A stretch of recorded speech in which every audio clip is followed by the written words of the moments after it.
ازاي تحذف صفحة فيسبوك من عندك نهائيا بكل سهولة.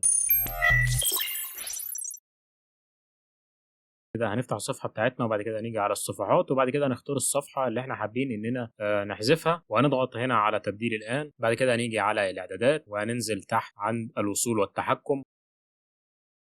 بعد كده متاح 3 خيارات: إلغاء نشر الصفحة، إلغاء تنشيط الصفحة، أو حذف الصفحة. الأمر الوحيد النهائي فيهم زي ما هو كاتب لك اللي هو حذف الصفحة، لكن الأمور التانية بتبقى حاجات مؤقتة علشان ترجع بعد كده تستخدم الصفحة عادي جدا. احنا هنضغط على حذف الصفحة وبعد كده نضغط على متابعة، ولو في بيانات أو معلومات تقدر إنك تنزلها بكل سهولة. كده نضغط على متابعة وبعد كده نكتب كلمة السر. بعد ما نكتب كلمة السر ونضغط على متابعة هيجيب لك تأكيد لحذف الصفحة. هنضغط على حذف الصفحة. طبعا زي ما كاتب لك قدامك مهلة 30 يوم تقدر انك تدخل تاني على الصفحة وهيتم إلغاء حذف الصفحة. كده زي ما وريتكم احنا عملنا حذف الصفحة نهائيا زي ما انت شايف. لو حابب ترجع الصفحة تاني في خلال 30 يوم هتضغط على تنشيط. استفدت من الحلقة ما تنساش تعمل لايك وتشترك في القناة وتفعل الجرس علشان يوصلك كل جديد وتعمل شير علشان غيرك يستفيد.